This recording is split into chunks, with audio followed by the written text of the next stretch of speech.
শান্তিতে নোবেল বিজয়ী বাংলাদেশের সন্তান ডক্টর মোহাম্মদ ইউনূস সম্প্রতি যুক্তরাষ্ট্রের সর্বোচ্চ রাষ্ট্রীয় সম্মাননা ইউএস কংগ্রেশনাল অ্যাওয়ার্ড এ ভূষিত হয়েছেন।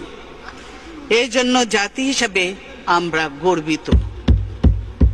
ডক্টর ইউনূসকেও জানাই আন্তরিক অভিনন্দন। তবে স্বদেশে তিনি যেভাবে নিগ্রহের শিকার হচ্ছেন তা সত্যিই দুঃখজনক। তার মেধা শ্রমে ঘামে প্রতিষ্ঠিত গ্রামীণ ব্যাংকও আজ হুমকির মুখে। সরকার নিয়োজিত কমিশন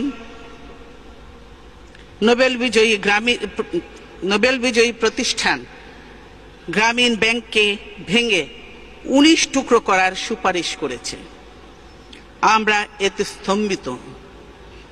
এ ধরনের সিদ্ধান্ত গ্রামীণ ব্যাংককে ধ্বংস করে ফেলবে। ক্ষুদ্র ঋণের মাধ্যমে নারীর ক্ষমতায়নে এই ব্যাংক গুরুত্বপূর্ণ ভূমিকা পালন করে চলেছে। সেই প্রতিষ্ঠান ধ্বংসের উদ্দেশ্যে প্রতিশোধমূলক চক্রান্ত বন্ধের জন্য আমি সরকারের প্রতি আহ্বান জানাচ্ছি।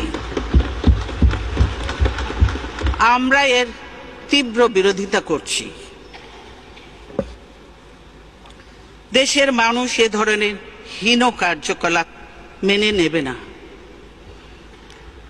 একটা প্রতিষ্ঠান ভেঙে ফেলা, ধ্বংস করা খুবই সহজ, কিন্তু এ ধরনের একটি প্রতিষ্ঠান গড়ে তোলা অনেক কঠিন ও শ্রমসাধ্য কাজ।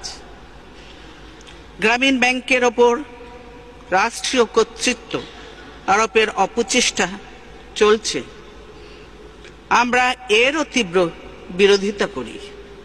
রাষ্ট্রায়ত্ত ব্যাংকগুলো লুটপাট করে সরকার যে অবস্থা করেছে, তারা কি গ্রামীণ ব্যাংকেও সেই অবস্থায় নিয়ে যেতে চায়?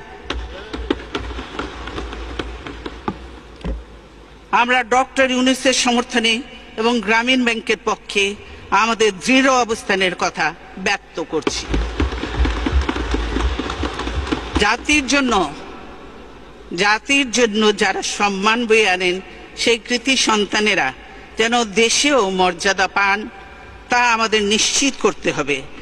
না হলে দেশ মেধাশূন্য হয়ে পড়বে।